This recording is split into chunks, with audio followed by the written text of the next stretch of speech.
Canada ದೇಶದ ವ್ಯಾಂಕೂವರ್ನಲ್ಲಿ ನಡೆಯಲಿರುವ theosophical ಸೊಸೈಟಿಯ 150ನೇ ವರ್ಷದ ದಿನಾಚರಣೆ ಸಮಾರಂಭದಲ್ಲಿ ಭಾರತ ನಿಯೋಜಿತ ಪ್ರತಿನಿಧಿಯಾಗಿ ಭಾಗವಹಿಸಿದ ಹಿರಿಯ ವಕೀಲರಾದ ಎಆರ್ ಜನಾರ್ದನ್ ಗುಪ್ತಾ ಅವರನ್ನು ವಕೀಲರ ಸಂಘದ ವತಿಯಿಂದ ಶುಭ ಕೋರಲಾಯಿತು.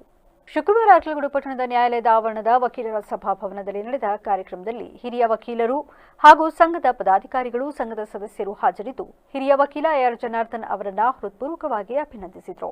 ಈ ಸಂದರ್ಭದಲ್ಲಿ ಮಾತನಾಡಿದ ಎಆರ್ ಜನಾರ್ದನ್ ಗುಪ್ತಾ ಅವರು, ಥಿಯಾಸಾಫಿಕಲ್ ಸೊಸೈಟಿಯ ಸ್ಥಾಪನೆಯಾಗಿ 150 ವರ್ಷ ತುಂಬಿದ್ದು 80 ರಾಷ್ಟ್ರಗಳಲ್ಲಿ ಸಂಸ್ಥೆ ಕಾರ್ಯನಿರ್ವಹಿಸುತ್ತಿದೆ. ಕೆನಡಾದಲ್ಲಿ ನಡೆಯುತ್ತಿರುವ ಸಮ್ಮೇಳನವು 12ನೇದಾಗಿದ್ದು ಈ ಸಮ್ಮೇಳನವು ಜುಲೈ 23ರಿಂದ ಆರಂಭಗೊಳ್ಳಲಿದೆ ಎಂದರು.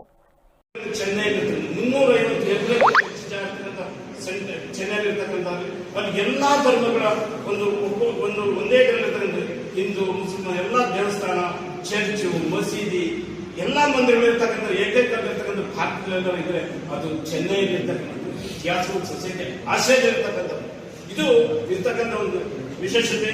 1870ರಲ್ಲಿ ಏನು ರಷ್ಯಾ ಮಹಿಳೆ ಪ್ರಾರಂಭ ಮಾಡಿದ್ರು, ಅವಾಗ ಅಧ್ಯಕ್ಷ ಆಗಿದ್ದು ಕರ್ನಲ್ ಆಲ್ಕಾಟರ್ ಅಧ್ಯಕ್ಷ ಆದರು.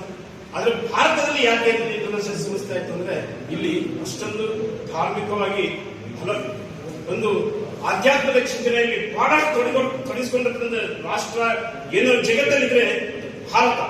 ಅದಕ್ಕೋಸ್ಕರ ಈ ಸಂಸ್ಥೆಯಲ್ಲಿ ಬಹಳಷ್ಟು ಎಮ್ಮರವಾಗಿ ಬೆಳೆದಿರ್ತಕ್ಕಂಥದ್ದು. ಈ ಒಂದು ಕಾರ್ಯಕ್ರಮ ವ್ಯಾಂಕೂವರ್ ಕೆನಡಾದಲ್ಲಿ ನಡೀತಿರ್ತಕ್ಕಂಥ 12ನೇ ವಿಶ್ವ ಸಮ್ಮೇಳನ ನಡೀತಿರ್ತಕ್ಕಂಥದ್ದು. ಅದಕ್ಕೆ ನಮ್ಮನ್ನು ಭಾರತದಿಂದ.